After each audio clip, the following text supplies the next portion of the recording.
"You're just a waitress, not family." The words echoed through the restaurant's kitchen, cutting through the usual clatter of pots and pans. My mother-in-law, Diana, stood there in her perfectly pressed blazer, her manicured fingers gripping a stack of papers. My termination notice.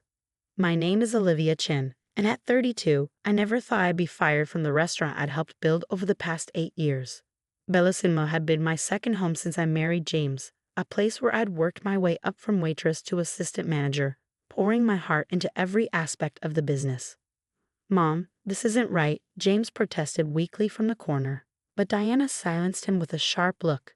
Next to her, my sister-in-law Amanda smirked, adjusting her designer dress, the same one I'd seen her expense to the restaurant last month. "Darling," Diana's voice dripped with fake sympathy, "we need someone with real vision to take Bellissimo forward. Amanda has an MBA. What do you have?" "Experience carrying plates."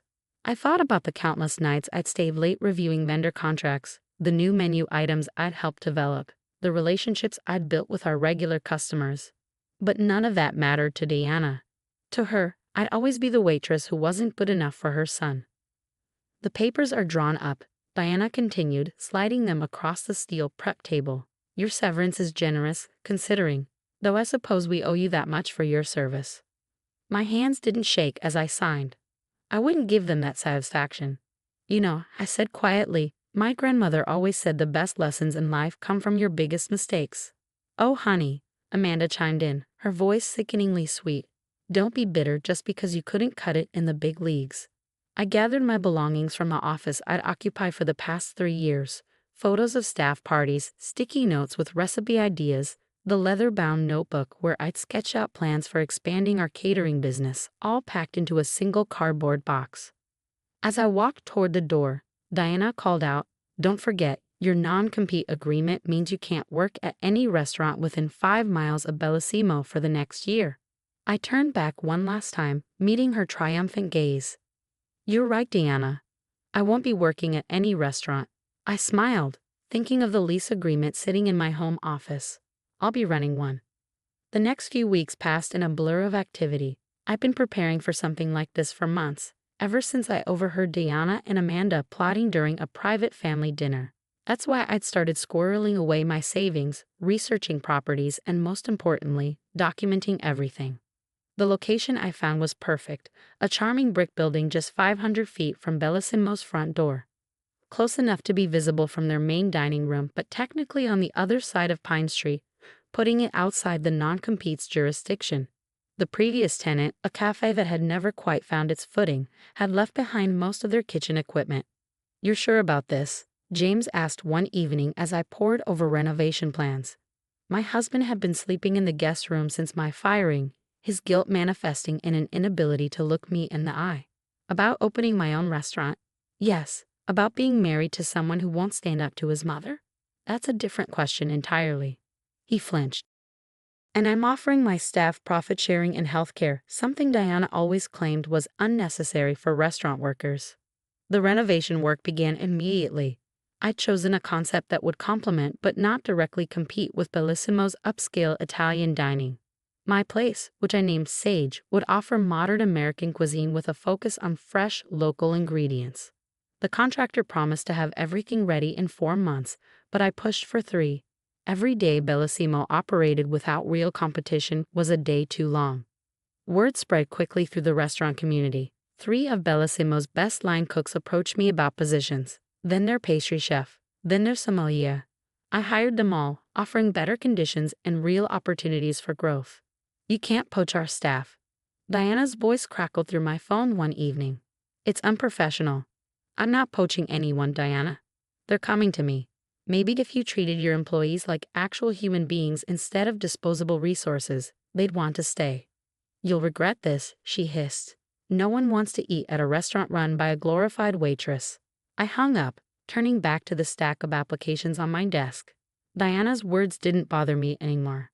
She taught me an invaluable lesson.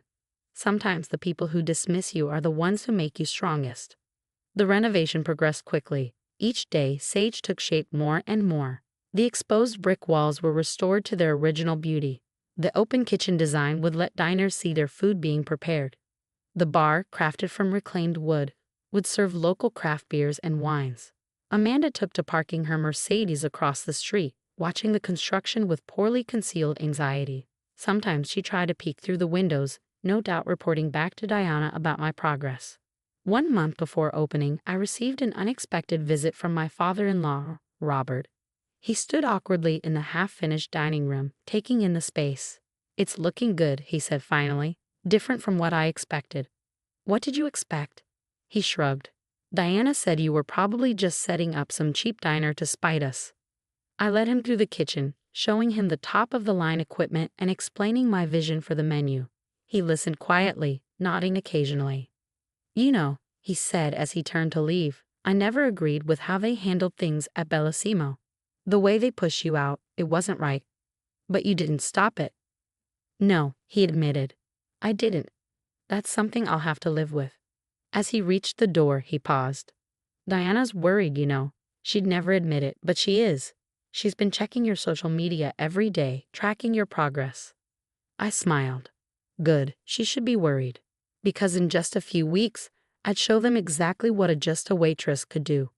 Opening night arrived with a mix of excitement and nervous energy. I stood in Sage's gleaming kitchen, watching my team prepare for service. The dining room was set perfectly, every table adorned with fresh herbs in small terracotta pots, soft lighting casting a warm glow over the exposed brick walls. "They're here," Marcus, my head chef, whispered. Through the large front windows, I could see Diana and Amanda standing across the street, poorly disguising their surveillance behind designer sunglasses. They'd been watching all afternoon as the line of eager customers grew. "Let them watch," I said, adjusting my blazer. "Tonight, we cook."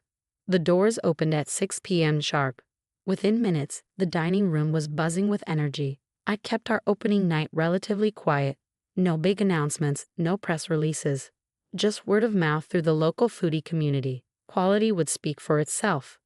Through the windows, I caught glimpses of Amanda making frequent trips between Sage and Bellissimo, no doubt reporting on our busy service. By 7 p.m., we had a 2-hour wait for tables. The bar was packed with people eager to try our craft cocktails and local wine selection. "Table 12 wants to thank the chef," one of our servers announced. "They're regulars at Bellissimo, but they say our short rib is the best they've ever had." I smiled, remembering how Diana had rejected my suggestion to add short rib to Bellissimo's menu. "Too pedestrian," she'd said. Now, it was our signature dish. Around 8 p.m., James walked in alone. He stood awkwardly by the host stand, taking in the bustling scene. "This is impressive," he said when I approached. "Mom said you'd never pull it off." "Your mother says a lot of things," I replied coolly. "Are you here to eat or spy?" Before he could answer, a commotion erupted at the front door. Diana burst in, Amanda trailing behind her like a designer-clad shadow. "This is ridiculous," Diana declared loudly. "You must be paying people to wait in line. There's no way you're this busy legitimately." I approached them calmly, aware of all eyes in the dining room turning toward us. "Diana, Amanda, welcome to Sage. Would you like to make a reservation? We're fully booked tonight, but I can get you on the list for next week." Diana's face reddened. "Don't play games with me. I know what you're doing, trying to steal our customers with your cheap imitation of a real restaurant." "Nothing cheap about it," called out a voice from the bar. It was Mr. Peterson, one of Bellissimo's longtime regulars. "Best meal I've had in years, Diana. Maybe you could learn something." Amanda stepped forward, her voice dripping with venom. "At least we don't have to resort to stealing staff and copying recipes." "Every recipe here is original," I replied, "and your staff left because they were tired of being treated like machinery instead of people." "Now, if you're not here to dine, I'll have to ask you to leave. We have paying customers waiting." Diana grabbed James's arm. "Are you going to let her talk to your mother and sister this way?" James looked between us, his face a mask of discomfort. But before he could respond, I stepped in. "James doesn't own this restaurant, Diana. I do, and I'm asking you to leave." After they stormed out, the dining room erupted in applause. I returned to work, moving between tables, ensuring every guest felt welcomed and every dish met our standards. Through the windows, I could see Bellissimo's dining room growing emptier as the night went on. The next morning, I arrived early to find an envelope slipped under Sage's door. Inside was a letter from James. "I'm sorry," it read, "for everything. For not standing up to them, for not supporting you. You've built something amazing here, and I was too weak to see it happening. I'm staying with a friend for a while. I need to figure out who I am without my mother's influence." I folded the letter and tucked it away. There would be time to deal with my marriage later. Right now, I had a restaurant to run. Over the next few weeks, Sage's success continued to grow. Local food critics raved about our innovative menu and warm atmosphere. Our commitment to local ingredients and fair treatment of staff earned us features in several publications. Diana's retaliation was swift but predictable. First came the health inspector, clearly sent on an anonymous tip. He found nothing.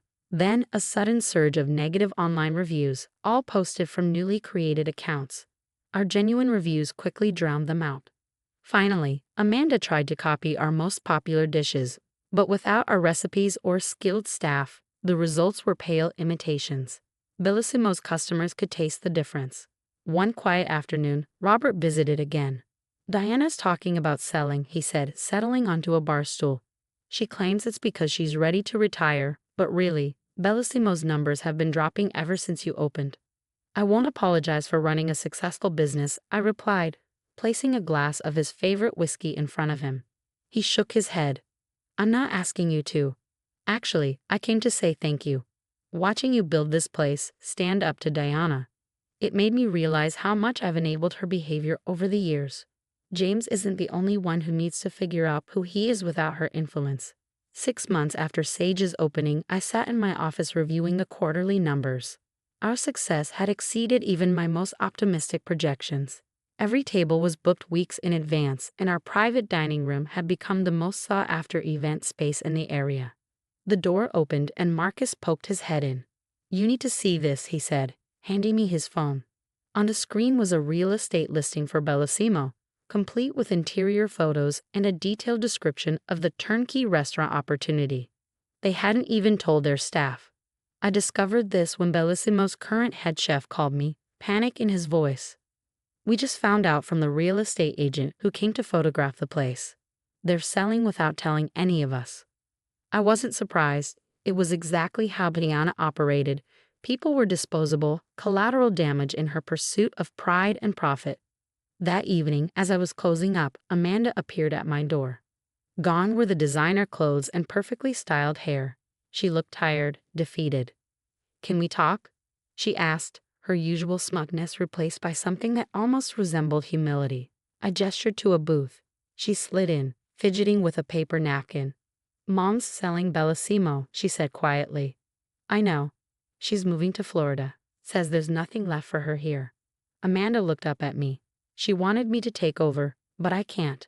These past 6 months, watching you, I realized I don't know the first thing about running a restaurant. My MBA doesn't mean anything without real experience." I let the silence stretch between us, remembering all the times she'd mocked my just a waitress background.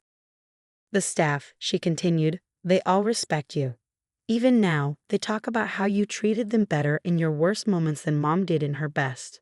She swallowed hard. "I'm sorry, Olivia, for everything." "Apology accepted," I said simply. "But if you're here to ask for a job, the answer is no." She shook her head. "No, I'm actually moving too. Got a corporate job in Chicago. I need a fresh start, away from Mom's shadow."